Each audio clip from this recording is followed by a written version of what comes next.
Olá, senhores e senhoras. Bom dia, boa tarde ou boa noite, conforme estejam vendo este vídeo. Este é o canal Antônio Vieira e eu sou o professor Vieira, cujo propósito deste canal é dar um reforço à formação de topógrafos e engenheiros civis e estudantes de engenharia. Neste vídeo vamos sair um pouco desta rota de topografia e vamos conversar um pouquinho sobre essa questão de duas pontes ali na BR-319 que caíram neste ano de 2022, assim, praticamente no segundo semestre. E não houve, assim, até agora, uma resposta, uma explicação do DENIT, das autoridades, da razão por que essas pontes caíram. O que se sabe atualmente, estamos assim agora no mês de praticamente novembro de 2022, é que estão voltando à antiga solução de travessias por balsas e suspenderam a construção de pontes sobre esses rios ali, principalmente perto de Careiro, onde se deu uma das quedas, né, dessa ponte. Nós vemos aqui nesta imagem a ponte em ruínas, então nós estamos reparando que uma parte da estrutura, né, das pontes aqui na margem, né, na margem direita do rio está íntegra e aquela que está apoiada com pilares dentro do rio é que sofreu, então, a ruptura. E essa ruptura, reparem, não é no tabuleiro da ponte, não é no pilar, né? Não são nos pilares da ponte. Ela ruiu como um todo, como se as fundações sofressem um recalque e a ponte foi levada, então, à ruptura. Como é uma estrutura isostática, não é uma estrutura hiperestática, isso quer dizer que não é uma construção contínua, ela é feita em partes, e essas partes, então, podem ser individualizadas umas das outras. Somente essa parte que está aqui sobre o pilar apoiado no fundo do rio é que ruiu, é que caiu íntegra, não sofreu ruptura na sua parte estrutural. Vamos ver aqui como foi essa ponte, como seria essa ponte antes de cair, visitando o Google Earth. Então nós vemos aqui uma imagem do Google Earth que mostra a BR-319 aqui próximo a Manaus, nesse local chamado Careiro, é onde fica essa ponte, né? Nós vamos ver agora um detalhe aqui, uma vista do solo, e vemos a ponte antes de cair. Uma estrutura aqui de concreto armado. Aqui, nessa vista que estamos vendo, não dá para ver a mesoestrutura. Daqui a pouco, em imagens feitas por um repórter amador chamado Joel Silva, ele nos mostrará a estrutura dessa ponte olhando por baixo. Então nós estamos vendo aqui a ponte antes de cair, e toda integralizada, e todos os caminhões passavam por ela sem ter problema nenhum.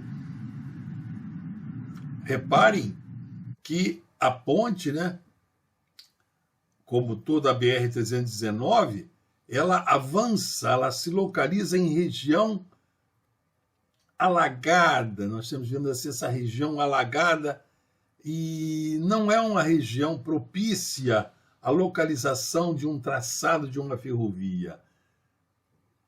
A Amazônia toda ela é um terreno geologicamente classificado como sedimentar recente, né? Quer dizer, são rochas do terciário.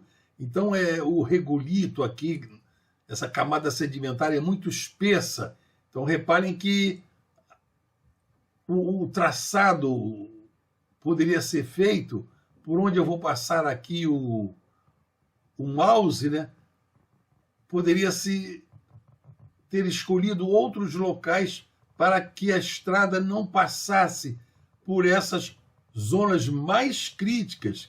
Além da região amazônica ter um solo sedimentar não propício a grandes construções que exijam fundações apropriadas ou técnicas apropriadas de construção, ainda se colocou uma estrada dessa sobre regiões alagadas, e isso ocorre em vários trechos desse percurso, desde Manaus até Porto Velho.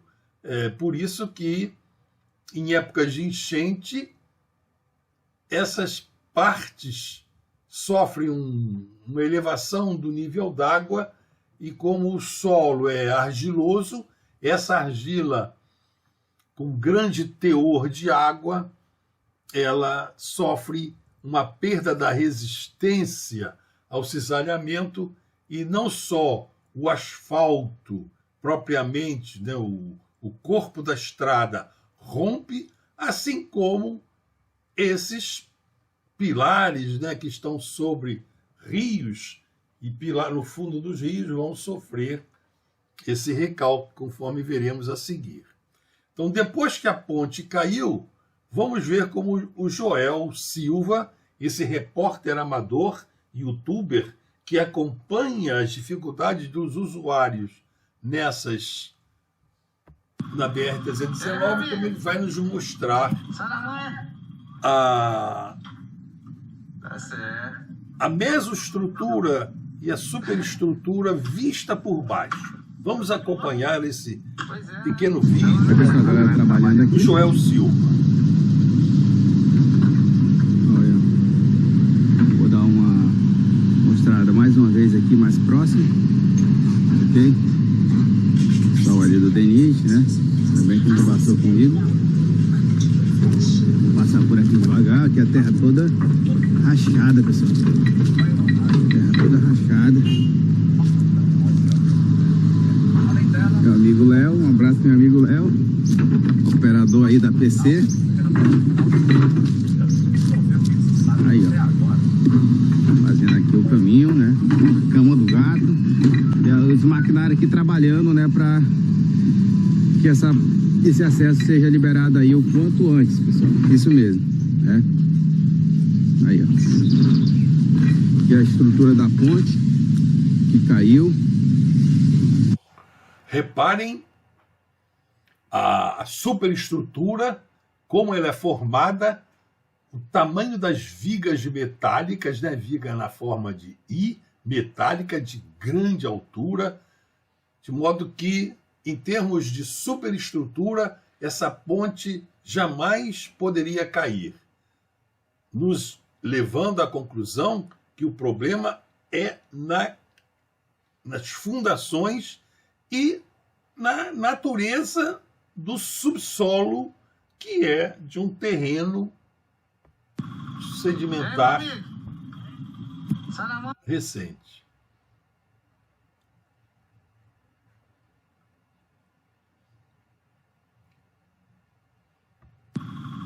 E aí, meu amigo? Sai na manhã?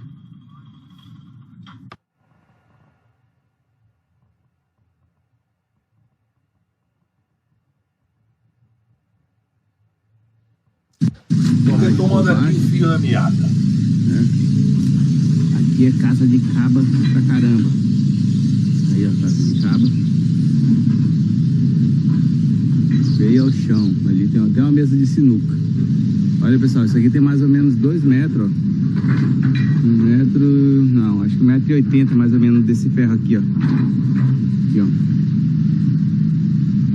2,80 m pra... Acho que não chega a 2 metros não, mas é alto esse trem aí. Vai embora a ponte aí por cima de baixo.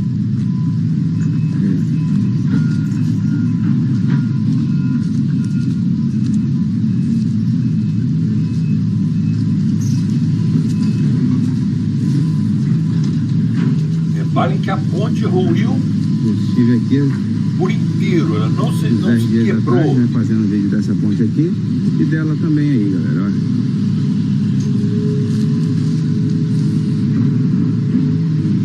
Aí eu não chego mais, acho que dá pra chegar até aqui, no máximo, né? Aí eu mostrei a rede ali, ó, que tá com bodó, ainda tem o bodó. Aí ela vem comendo por baixo aí, pessoal, ó.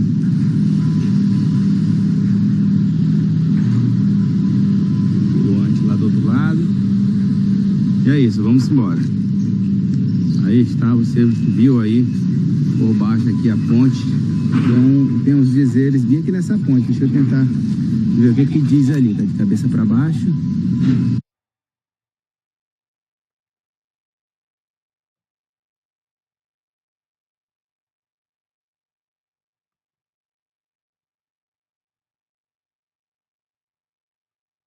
Eu quero mostrar a vocês um detalhe aqui que ele não chamou atenção, é dessa estrutura aqui que está ao lado, que já é uma estrutura de uma antiga ponte que já tinha caído. Então, e construiu-se uma nova ponte, e essa nova ponte é que nós estamos vendo aqui toda caindo. Então nós estamos vendo que realmente é um tipo de solução que não está atendendo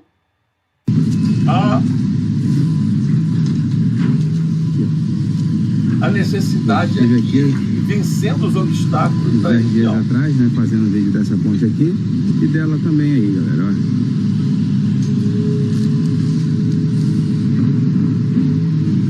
Aí eu não chego mais, acho que dá pra chegar até aqui, no máximo. Então vamos deixar repetir um pouquinho e ir até o final. Eu mostrei a rede ali, ó, que tá com bodó, ainda tem o bodó. Aí ela vem comendo por baixo aí, pessoal, ó.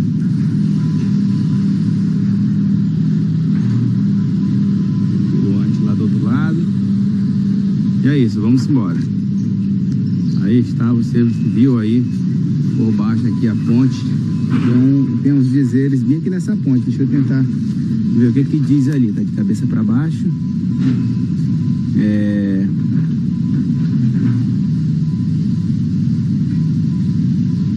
Usina, acho que é usina. Vou tirar uma foto para tentar ler melhor depois. Tá de cabeça para baixo. Ipatinga, MG, manda no Brasil. Ah, tá, esse aqui é usado da ponte, ó. 48. Queria ver uma data. Não tem data não, tem aqui uns números. Não tem data não. 09/5. 09/5. Vou tentar decifrar essa placa aqui, galera. Depois eu passo aí pra vocês. Aí, tentando ver a placa aqui, ó. Ah, tá. Use Minas, acho que é isso. Use Minas.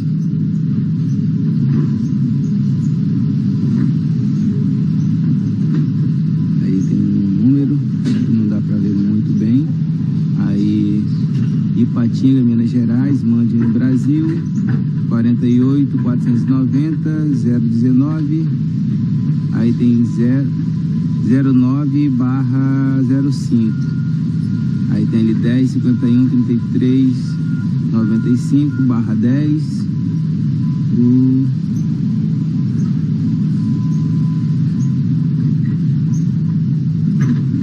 Use.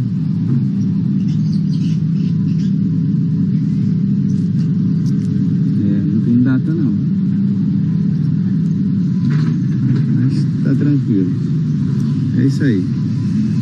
Deixa eu ir embora. Aí, pessoal, deixa aí nos comentários quem souber decifrar isso aí, ó. Não tem como saber, não. Olha o cachorro aí embaixo. Não tem como saber, não, olha. Tá muito apagado. Ipatinga, Minas Gerais, Brasil. Ele tá, essa aqui já tá 3/04. 3/04. Mas não fala aqui ano, né?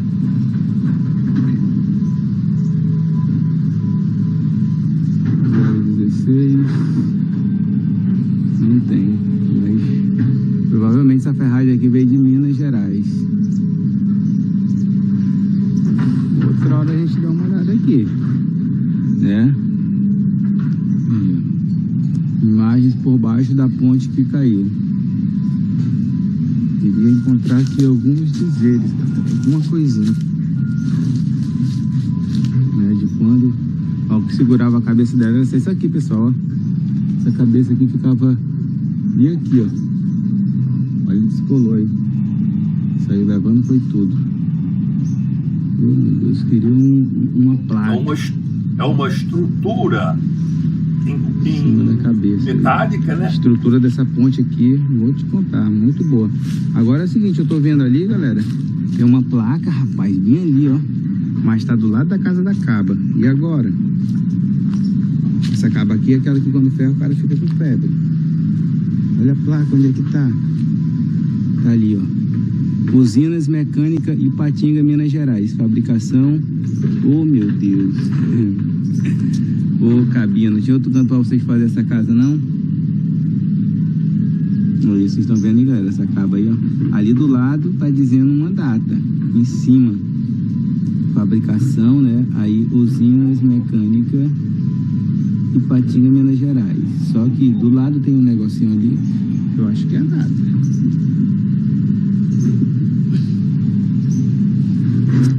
Ai,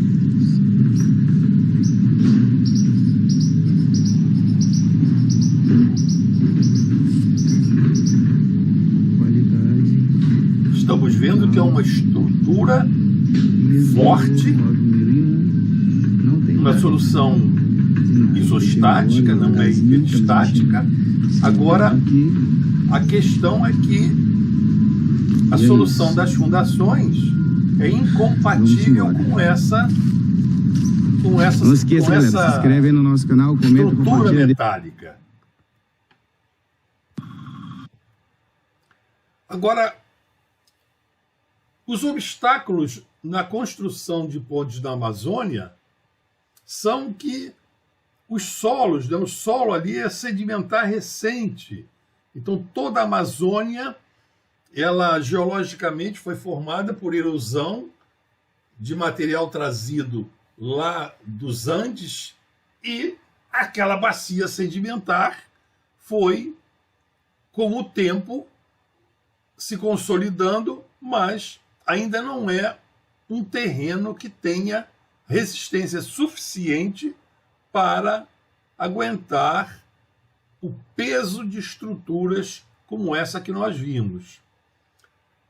A rocha Sã, no caso ali da região amazônica, ela provavelmente está em grandes profundidades, que ficaria caro para levar estacas até onde elas estão. E para estaquear, para que se pudesse vencer por atrito,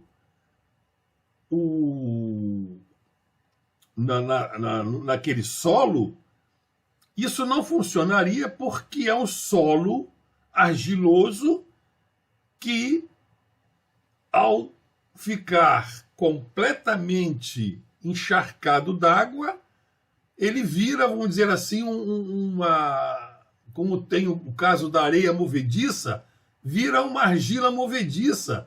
E as fundações, então, as estacas, elas afundam nessa argila movediça e levam a superestrutura à ruptura. Mesmo como essa que nós já vimos, ela rompe em blocos imensos porque é uma estrutura metálica. E eu levanto-se então assim uma solução, uma questão, né? Haveria outra solução com ponte para essas estradas que são colocadas em cima desses solos alagados, em que não se procurou, né, no início, não tinham a tecnologia de imagens de satélite para fazer o traçado dessa BR-319, né, foi na década de 50. Então o jeito foi traçar uma linha reta ali nas cartas 1 por 1 milhão do IBGE e sair abrindo uma picada gigante por cima de todas aquelas zonas alagadas. E agora o que estamos enfrentando são problemas causados por essa localização do traçado em regiões não apropriadas. Agora, e uma ponte estaiada seria a solução? Eu creio que sim, poderia se viabilizar a questão da ponte estaiada, e temos aqui um exemplo, como seria a ponte estaiada ali naquela região de Careiro. Ficaria aqui nas margens, os pilares já não dentro do rio, onde a situação, né, para as fundações é pior. Então esses pilares e as partes da ponte ficariam fora do rio, e o tabuleiro seria então apoiado em estruturas metálicas, como nós já vimos aquela, mas estaiada aqui por pilares fora do rio. Então eu creio que essa seria uma solução apropriada para vencer essas regiões alagadas, uma vez que não se cogite em mudar, aos poucos, irem mudando a BR-319 para uma outra parte menos alagada, mas não impede que na travessia de rios se faça essas soluções em ponte estaiada. E naquela outra parte da estrada, se fosse colocada com auxílio das imagens de satélite em zonas menos alagadas, haveria então melhor condição de se ter o corpo da estrada mais protegido da subida do lençol freático, quando na época das grandes enchentes. Então era só isso que eu queria falar com vocês, e encerro por aqui, e espero que possa servir de reflexão para pessoas que têm capacidade e poder para decidir. Então, muito obrigado pela atenção, compartilhem esse vídeo com outras pessoas e até a vista, pessoal.